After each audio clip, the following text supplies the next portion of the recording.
성경이 우리에게 이 말씀하고 요구하시는 핵심은 믿음에 있습니다. 신자가 되기 위한 첫걸음도, 그리고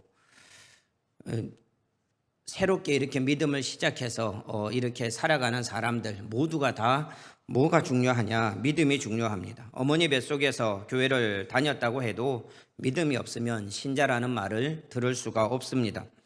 이 믿음은 신자의 삶에서 가장 중요한 것입니다. 구원도 믿음으로 받고 믿음이 없이는 하나님을 기쁘시게 할 수도 없습니다. 예수님은 겨자씨만한 믿음만 있어도 큰 일을 행할 수 있음을 말씀을 하셨습니다. 그만큼 믿음은 중요합니다. 성경은 이렇게 시작합니다. 태초에 하나님이 천지를 창조하시니라. 성경은 시작부터 창조주 하나님을 선언하심으로써 시작부터 우리에게 믿음을 요구하고 있습니다. 하나님의 창조주 되심을 믿으면 성경 66권의 사실을 믿는데 아무런 거리낌이 없습니다. 그러나 이 창조주 하나님을 믿지 못하면 성경의 그 어떤 이 내용도 또 기적도 믿을 수가 없습니다. 창조주 하나님을 믿는데 다른 기적들이 믿어지지 않는다면 그건 바른 믿음이 아닙니다. 다른 기적은 다 믿어지는데 창조주 하나님을 믿지 못하면 그것도 바른 믿음이 아닙니다.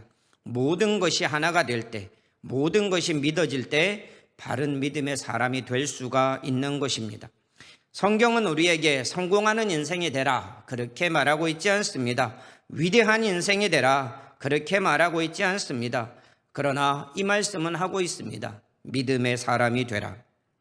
하나님이 기적을 베푸시고 예수님도 기적을 베푸시고 성령께서 그 기적에 이 적극적으로 행하시는 목적도 그것을 통해 사람들에게 믿음을 주시기 위함입니다. 우리가 지금 이렇게 낮에 말씀을 듣고 있는데 요한복음에 나타나고 있는 기적, 이것을 헬라어로 세메이온이라고 얘기를 합니다. 그런데 그냥 단순한 기적이 아니라 이 세메이온이라는 말은 목적을 가지고 행하는 기적을 얘기합니다. 그 목적이 뭐냐? 주님께서 물이 변하여 포도주가 되게 하고 오병이어의 기적을 일으키시고 이 왕의 신하의 아들을 고치고 이렇게 하는 그 모든 목적이 뭐냐? 그것은 믿게 하시기 위함에 있다라는 것입니다. 그렇기 때문에 그 기적을 통해서 우리가 그 기적의 소식을 듣고 그렇게 깨달아야 하는 건 뭐냐? 그것은 예수님께서 하나님의 아들 되심과 그분을 믿는 믿음이 우리를 구원한다라는 것, 이것을 믿게 하시기 위해서 그러한 기적을 행하셨다라는 것입니다. 주님께서 이 모든 일들을 행하시고 성령이 놀랍게 역사하시는 그 이유가 무엇이냐?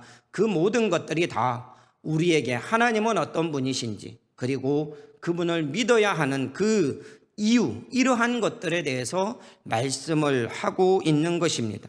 우리는 이 아브라함을 믿음의 조상이다라고 얘기를 합니다. 하나님이 아브라함을 부르실 때 그의 나이가 75세였다라고 창세기 12장에서는 말씀을 하고 있습니다. 그리고 창세기 15장에서는 하나님께서 약속의 말씀을 아브라함에게 하셨습니다. 15장 4절부터 6절에 이렇게 말씀을 합니다. 여호와의 말씀이 그에게 임하여 이르시되 그 사람이 내 상속자가 아니라, 여기서 그 사람은 엘리에셀입니다. 그 사람이 내 상속자가 아니라 내 몸에서 날짜가 내 상속자가 되리라 하시고 그를 이끌고 밖으로 나가 이르시되 하늘을 우러러 뭇 별을 셀 수 있나 보라. 또 그에게 이르시되 내 자손이 이와 같으리라. 아브라함이 여호와를 믿으니 여호와께서 이를 그의 의로 여기시고. 아멘. 이렇게 말씀을 합니다. 하나님께서 75세에 이 약속을 주셨습니다.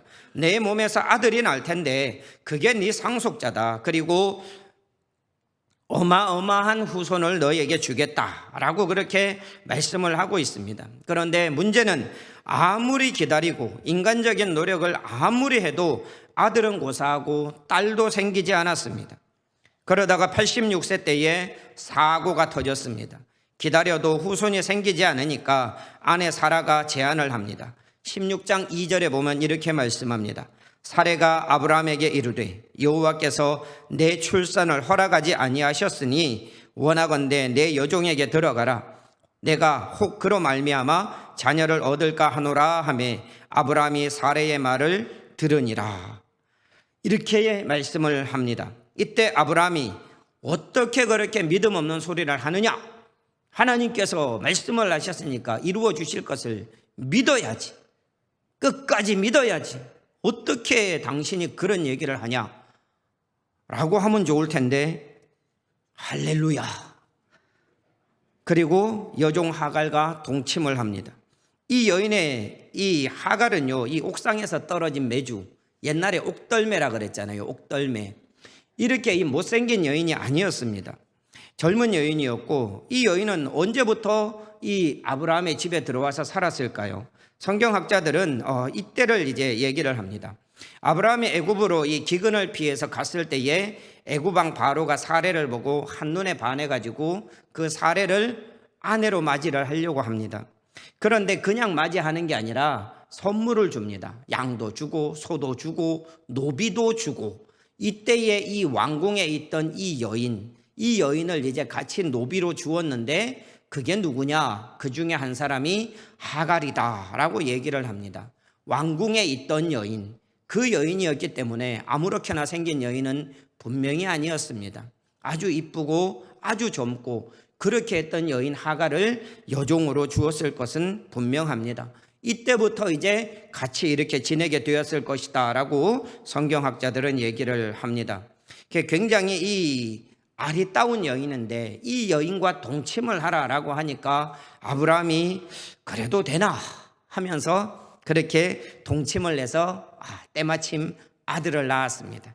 그게 이스마엘이었습니다. 그때 그의 나이가 86세였습니다. 그게 창세기 16장 16절에 나오는 내용입니다. 그리고 오늘 본문 창세기 17장 1절 이렇게 말씀을 합니다. 아브라함이 99세 때에 여호와께서 아브라함에 나타나서 그에게 이르시되 나는 전능한 하나님이라 너는 내 앞에서 행하여 완전하라, 이렇게 말씀을 합니다.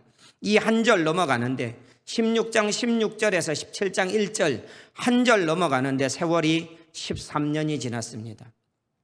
그전에는 아무런 말씀도 하지 않으셨습니다. 하나님은 아브라함에게 아무런 반응도 보이지 않았습니다.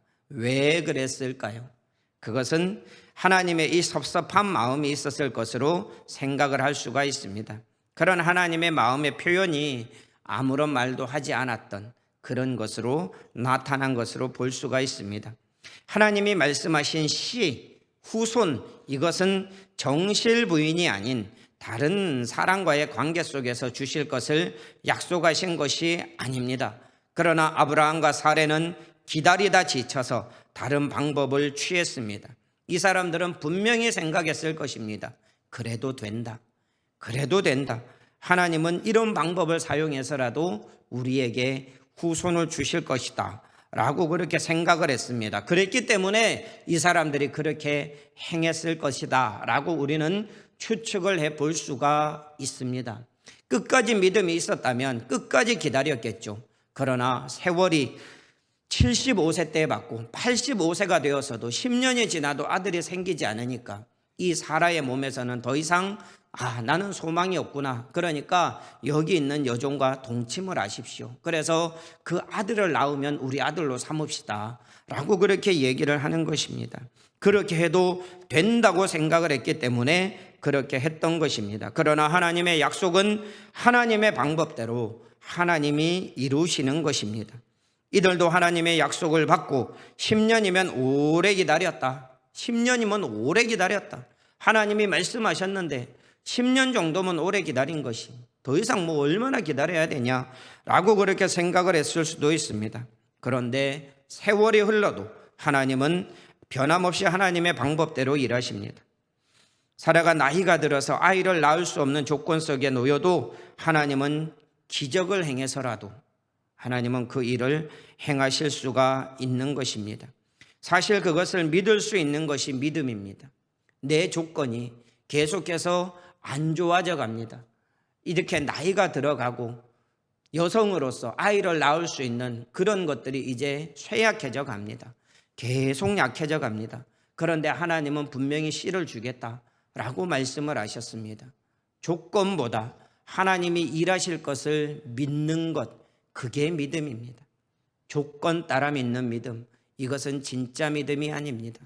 그런데 조건이 어떠했든 하나님의 약속을 믿는 믿음, 이것이 진짜 믿음이다라는 것입니다.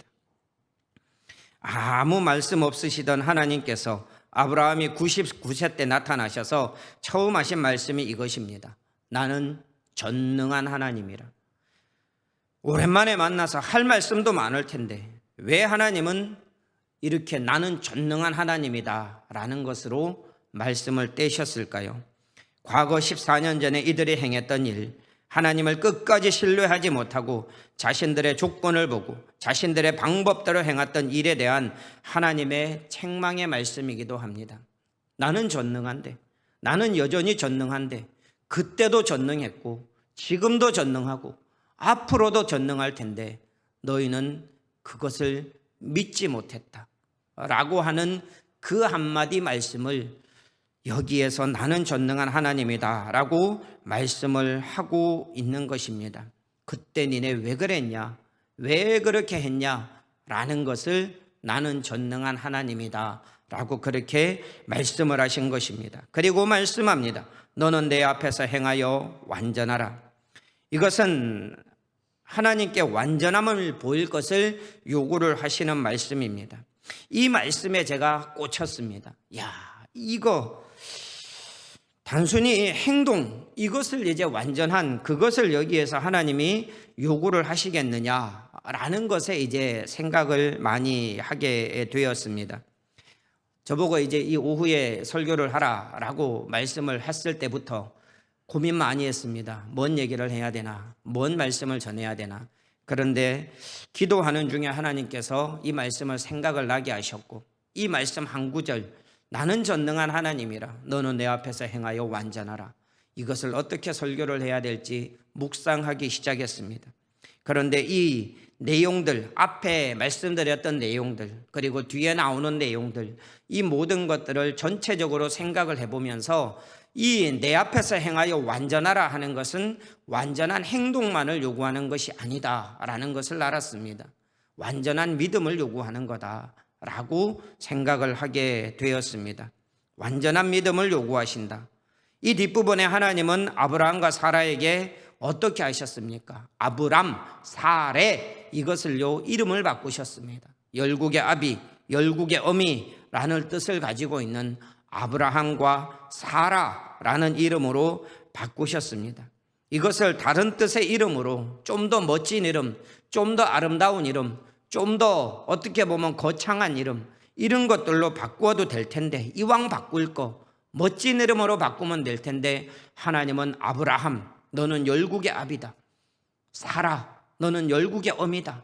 이렇게 바꾸시는 것을 보면서 이것은 정말 하나님께서 이유가 있는 이름을 바꾸십니다 라고 생각을 했습니다. 그것은 약속입니다. 하나님께서 처음에 너에게 후손을 주겠다라고 하신 것, 그러나 아브라함과 사라는 실패하게 되었고 13년 후에 하나님께서 나타나셔서 또다시 말씀합니다. 내가 너희에게 후손을 주겠다. 이젠 좀 더 구체적으로 말씀합니다. 17장에 가면은요, 할례를 행하는 그 내용 앞에 뭐가 나오느냐, 내가 반드시 내년에 아들을 주겠다라고 말씀을 하시면서 그냥 말씀하신 게 아니라 그 아들의 이름까지 지어주셨습니다. 그 아들을 이삭이라고 해라. 이 정도 되면은요 분명하게 주신다라는 거예요. 아들 이름까지 가르쳐 주셨는데 안 주면 이 하나님의 이 면이 서지 않습니다.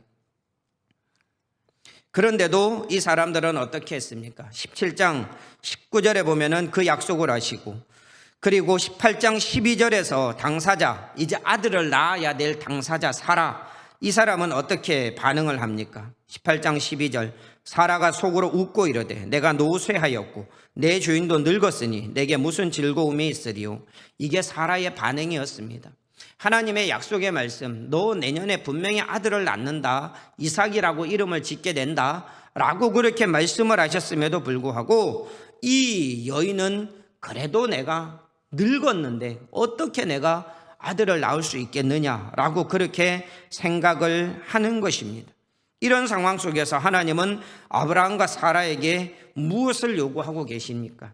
하나님의 약속을 믿는, 끝까지 신뢰하는 믿음, 이것을 다시 한번 요구를 하고 계신 것입니다.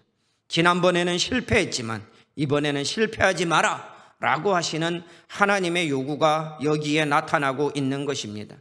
우리는 많은 경우 이렇게 살아갑니다. 처음에는 믿으나 여러 가지 환경과 상황과 조건 속에서 믿음이 연약해져서 무너질 때가 있습니다. 우리가 살아가는 인생은 믿음으로 살아갑니다. 그런데 그 믿음이 변함이 없고 도리어 더 강한 믿음으로 그렇게 성장해 가면 좋은데 상황이 바뀌고 조건이 바뀌어 가면은요, 믿음도 따라서 변화되는 것을 변질된다고 하겠습니다. 그렇게 달라지는 것을 보게 됩니다. 그런데 하나님은 그런 사람에게 나타나셔서 말씀하십니다. 나는 전능한 하나님이다. 우리가 하나님께서 전능한 하나님이심을 알 때, 그것을 믿을 때 다시 일어설 수가 있습니다. 이것을 우리는 분명히 기억을 해야 합니다. 우리의 믿음이 지금 연약해져 있을 때, 우리가 하나님 앞에서 받은 약속이 있는데 그것이 이루어질 기미가 전혀 보이지 않을 때, 아무리 기도를 해도 하나님께서 아무런 응답을 하지 않고 세월이 지나고 계속해서 시간만 흘러가는데 하나님이 아무런 역사를 일으키는 것 같지 않을 때 얼마나 낙심이 되고 실망이 됩니까? 그런데 하나님께서는 그때 나타나셔서 우리에게 이 말씀하십니다. 나는 전능한 하나님이다. 나는 전능한 하나님이다. 너희는 나를 전능하지 않다고 믿을지 모르지만 나는 예전에도 전능했고 지금도 전능했고 앞으로도 전능할 것이다. 이것은 변함이 없다라고 하나님께서 말씀을 하실 것입니다. 사라가 우리가 읽은 이 창세기 18장 12절 그 부분에 보면은요, 사라가 완전히 믿음이 다운되고 아예 그냥 믿음이 없는 것처럼 그렇게 보이지만 기적이 일어납니다. 사라도 그랬습니다. 약속을 받았는데 아무런 일이 일어나지 않았습니다. 그래서 여종과 동침하라라고 해서 이 이스마엘을 낳았습니다. 그러나 이렇게 자신도 89세가 되었을 때 하나님의 약속을 다시 받았습니다. 너 내년에 아들을 낳는다. 그때 그에게 어떤 변화가 있었습니까? 이 변화는 본문에서는 아무리 봐도 찾을 수 없습니다. 이건 어디서 찾아야 되느냐? 히브리서에서 찾아야 됩니다. 히브리서 11장 11절입니다. 믿음으로 사라 자신도 나이가 많아 단산하였으나 잉태할 수 있는 힘을 얻었으니 이는 약속하신 이를 미쁘신 줄 알았습니다. 하나님이 자신에게 아들을 주실 것을 말씀하셨을 때, 하나님이 정말 주시려고 하는구나, 하나님의 약속이 변함이 없으시구나 라는 것을 이제 하나님의 이 변함없는 신실하심, 이것을 알고 믿고 힘을 얻게 되었던 것입니다. 우리의 믿음이 연약해졌을 때, 우리의 믿음이 다운되어 있을 때 일어설 수 있는 힘이 어디에 있습니까? 나의 의지에 있습니까? 내가 이러면 안 되지, 내가 이러면 안 되지, 내가 어떻게 지금까지 믿음 생활했는데 이렇게 무너질 수 없지 라고 하는 그 나의 의지에 있습니까? 그거 의지하면 다 망합니다. 무엇을 믿어야 합니까? 누구를 믿어야 합니까? 나를 믿는 게 아니라 나를 지금까지 인도해 오신 하나님, 나의 위기의 때에 나타나셔서 말씀하신 하나님, 나를 어려운 가운데서도 건져주신 하나님, 믿음이 없을 때 다시 한번 일어날 힘을 주셨던 하나님, 그 하나님을 믿어야 우리가 다시 한번 일어설 수 있는 것입니다. 나에겐 아무것도 없습니다. 내게 무슨 능력이 있습니까? 나 하나도 제대로 살지 못하는데 무슨 믿음을 일으키고 엄청난 일을 행하겠습니까? 나를 바라보면 낙심하고 좌절할 수밖에 없습니다. 우리는 날마다 쇠약해져 갑니다. 여기 올라오는데 꺼리면서 올라옵니다. 웃는 분들은 동의하시는 분들이 보니까 아멘도 나옵니다. 은혜가 풍성합니다. 그렇습니다. 이 연약한 나의 모습을 볼 때 무슨 소망이 있겠습니까? 이제 내가 언제 가나? 주님 언제 나를 부르시나? 이거 소망 가지고 살아가는데 뭐 엄청난 뭐가 있을 수 있습니까? 나를 보면 아무것도 없습니다. 그러나 하나님을 볼 때 거기에서 역사가 일어나는 것입니다. 여기에서 사라가 아들을 낳고 이스마엘을 자기가 낳은 건 아니지만 아무튼 뺏어왔잖아요. 하갈에게서. 그렇게 해가지고 자기 아들로 삼았습니다. 그런데 하나님은 그런 방법을 통해서 일하시기를 원하시지 않았던 거예요. 만약에 그렇게 했으면 하나님께서 나타나셔서 13년 만에 나타나셔서 나는 전능한 하나님이다라고 할 것도 없습니다. 아들을 낳아서 왔을 때에 잘했다. 이야, 니네가 내 마음을 알았구나. 그렇게 했었어야지 라고 하지 않았다는 겁니다. 그렇게 하나님의 방법이 그거였다면 그렇게 했었어야 됩니다. 그런데 하나님은 그걸 하지 않았습니다. 하나님은 다시 한번 약속하셨습니다. 그게 아니다. 내가 말한 건 그게 아니다. 내가 계획한 건 그게 아니다. 내 방법대로 나는 또 일을 할 거야 라고 하는 것입니다. 하나님은 우리에게 그렇게 일하십니다. 우리는 실패하지만 하나님은 실패하지 않습니다. 우리는 망하지만 하나님은 망하지 않습니다. 우리는 연약하지만 하나님은 연약해지시는 분이 아니십니다. 하나님은 우리에게, 실패한 우리에게 찾아와서 다시 한번 일으켜 주시는 거예요. 난 전능해. 난 변함이 없어. 난 끝까지 이것을 이룰 거야 라고 말씀합니다. 사라는 그때 경수가 끊어졌다라고 얘기를 합니다. 그렇다고 성령으로 잉태된 것은 아닙니다. 하나님은 어떤 방법으로 해서든 이 여인을 통해서 그 아들을 낳을 수 있게 해 주셨습니다. 하나님의 방법은 그것입니다. 기적을 일으켜서라도, 아무도 믿지 못하는 기적을 일으켜서라도 하나님은 하나님의 방법을 통하여 하시고 하나님의 일을 이루어 가시는 것입니다.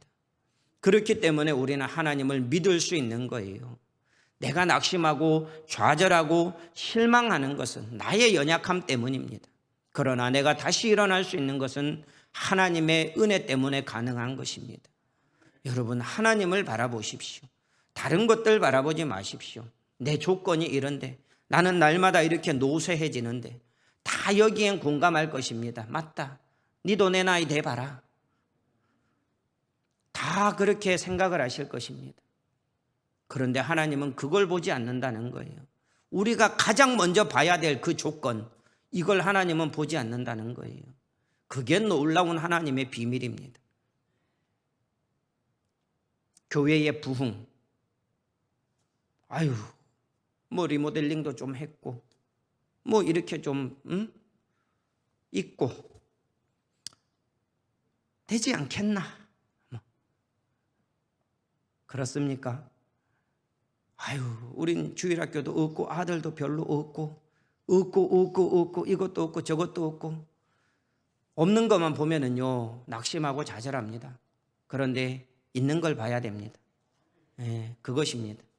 우리의 모든 것들이 다 그렇습니다. 믿음의 사람들은요 없는 것을 보게 하지 않습니다. 하나님은 우리에게 없는 것을 보라고 말씀하지 않습니다. 없는 것은 안 보이는 거예요. 그런데 있는 것을 보게 하십니다. 그런데 확실히 있는 것을 보게 하십니다. 그게 하나님입니다. 다른 게 아니라 이 잘 지어놓은 건물이 아니라 여기 68년 뭐 이렇게 된 이 역사가 아니라, 그런 것들이 아니라 하나님을 보게 하시는 겁니다.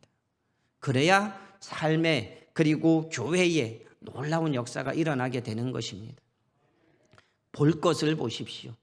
보지 말 것을 보고, 안 봐도 되는 것을 보고, 왜 이게 이런 게 여기 있노?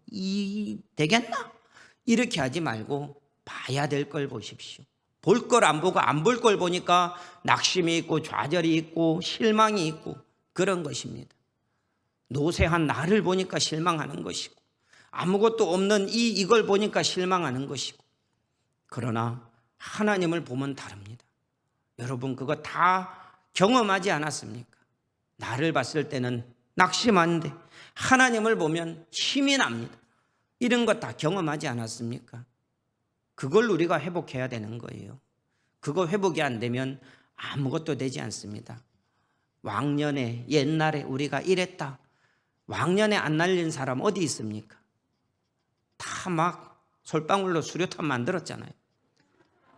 왕년에 다 날렸습니다. 그런데 그게 아니라는 거죠. 왕년에를 보지 말고 아직도 역사하시는 하나님을 봐야 됩니다. 그래야 거기에 소망이 있는 거예요.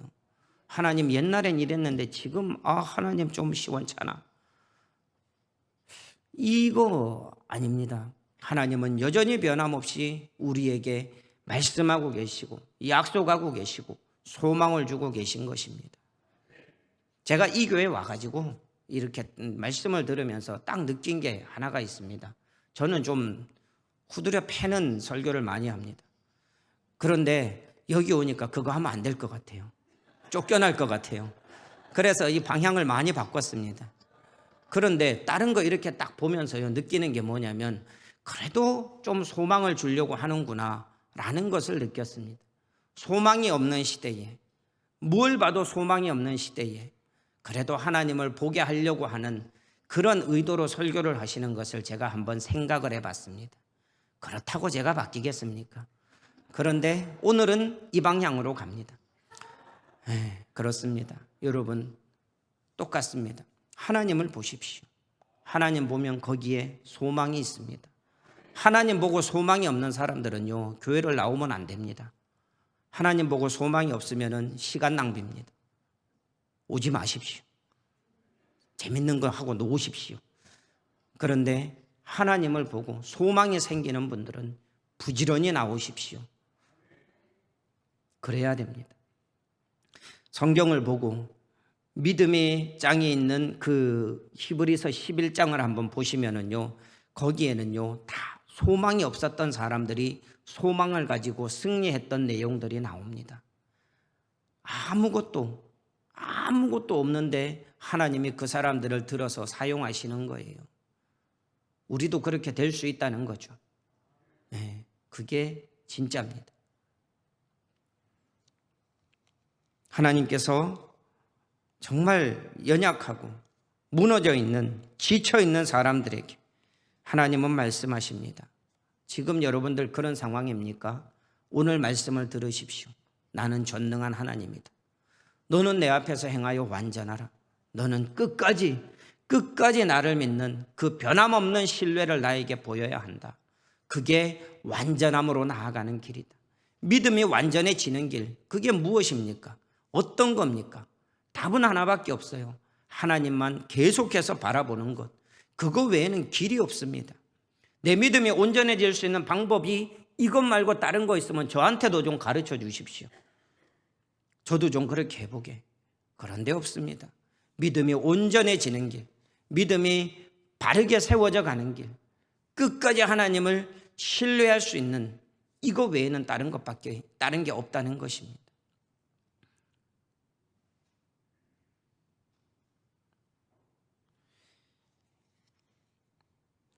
전능하신 하나님, 히브리어로 엘샤다이라는 말을 씁니다. 정말 전능하신 하나님이십니다.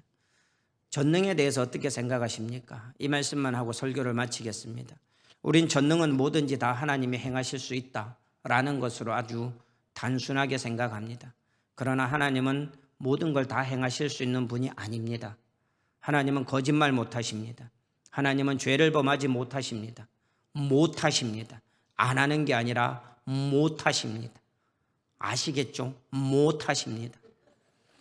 그분은 못하십니다. 그래서 우리는 전능을 할 수 있다 없다의 여부로 가름을 내서는 안 됩니다. 하나님이 전능하신 것은 이런 의미입니다. 하나님은 뭔가를 계획하실 때 누구의 방해도 받지 않습니다. 독자적으로 행하실 수 있습니다. 그리고 그 계획을 행하시는 데에 어떤 세력이 방해를 해도 그 계획을 포기하게 하거나 그 계획을 취소시키거나 그 계획을 무너뜨릴 수 없습니다. 그리고 그 계획을 끝까지 이루어 가십니다. 어떤 방해에도 이루어 가십니다. 이게 하나님에게 속한 전능의 의미입니다. 모든 걸 다 하실 수 없지만 하나님이 우리를 통해서, 우리를 위해서, 우리를 향해서 행하신 그 세우신 그 계획, 그것은 하나님께서 다 이루어 가실 것입니다. 여기 있는 한 사람 한 사람, 우리 교회, 이 부산, 이 나라, 하나님은 계획을 가지고 일하십니다. 그때그때 달라지는 분이 아니라 영원한 계획을 가지고 일하시는 분이십니다. 거기에 우리가 속해 있는 것이고, 우리는 연약하지만 하나님은 강하시기에 우리를 통해서 하나님의 뜻을 이루어 가실 것입니다. 한 해가 시작이 되었습니다. 이 한 해가 마치는 그때 하나님께서 어떻게 행하시는지 보십시오. 여러분들의 가정에, 내 개인의 삶에, 그리고 우리 교회에, 이 나라에 하나님이 어떻게 하시는지를 보게 될 것입니다. 그리고 우리는 고백하게 될 것입니다. 하나님의 능력이 이 모든 것을 이루었다. 나는 부족했지만, 나는 연약했지만, 나는 아무것도 할 수 없었지만 하나님은 하나님의 일을 열심히 행하셔서 하나님께서 이 모든 일을 이루셨다라는 고백을 하게 될 것입니다. 그것을 기대하면서 하루를 믿음으로 살아가십시오. 하나님을 신뢰하면서 살아가십시오. 내 삶에 아무런 일도 일어나지 않지만 그러나 하나님은 여전히 일하고 계신다는 것. 내 삶에 일어나지 않을 뿐이지 다른 곳에서 하나님은 열심히 일하고 계십니다. 그것을 우리는 보게 될 것입니다. 우리 모두가 신실하시고 변함없으신 하나님을 더욱더 굳게 붙잡고 나아감으로 믿음의 선진들과 같이 믿음으로 하나님의 뜻을 이루며 사는 그런 모든 성도님들 다 되실 수 있기를 우리 구주 예수 그리스도의 이름으로 축원합니다.